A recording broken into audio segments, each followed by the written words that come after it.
The carving knife hovered midair as Dad's words sliced through the holiday cheer like a blade through turkey skin.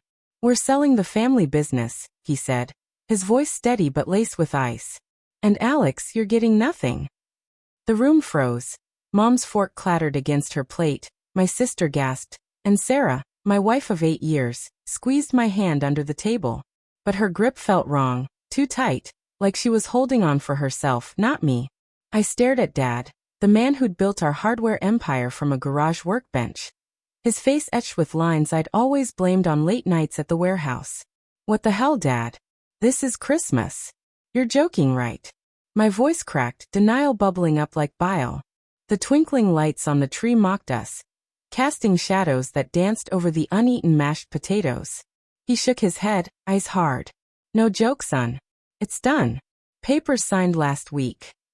Sarah leaned in, her perfume, something new, floral and sharp, wafting over me. "Honey, let's talk later," she whispered, but her eyes darted to Dad, a flicker of something I couldn't place. Guilt? Relief? The suspicion seated itself then, tiny but insistent, as we stumbled through dessert in silence. That night, driving home through snow-dusted streets, I gripped the wheel until my knuckles whitened. "What was that about?" I asked Sarah, glancing at her profile illuminated by passing streetlights. She fiddled with her phone, screen glowing in her lap. "Your dad's getting old, Alex. Maybe it's for the best." Her tone was casual, but she wouldn't meet my eyes.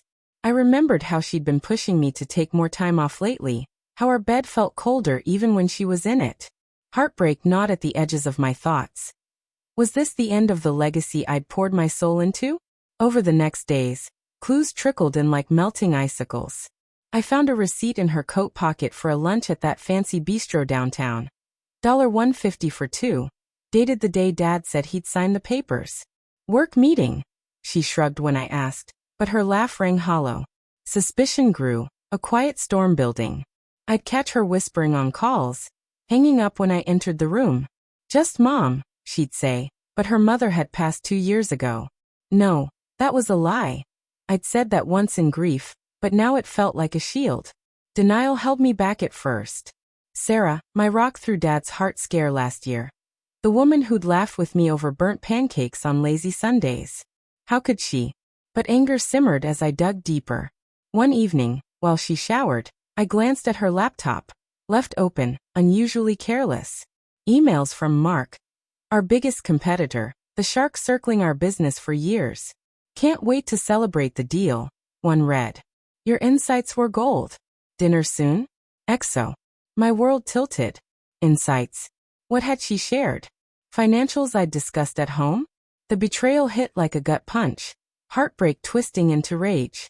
I confronted her that night, the Christmas tree still up in our living room, ornaments glinting like accusatory eyes. "Who's Mark, Sarah? And what deal?" My voice trembled, fists clenched to hide the shake.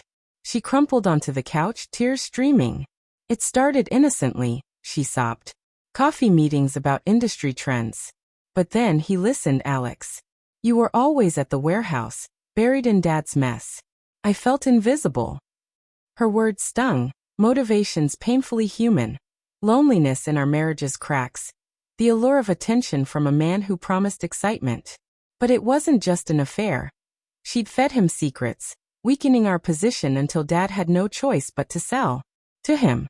For pennies, cutting me out to protect the family from my blind trust. Anger exploded. "You destroyed us," I yelled, trust shattering like glass. We screamed, accusations flying, her pain my neglect, until exhaustion left us in ruins. In the end, I walked out into the snow, divorce papers filed weeks later. Dad and I reconciled over coffee, his announcement a desperate bid to wake me. Sarah's betrayal taught me the fragility of love, how neglect breeds shadows. As I rebuilt alone, the scar remained, a reminder that even in warmth, betrayal can freeze the heart. But in that chill, I found strength, vowing never to be blind again.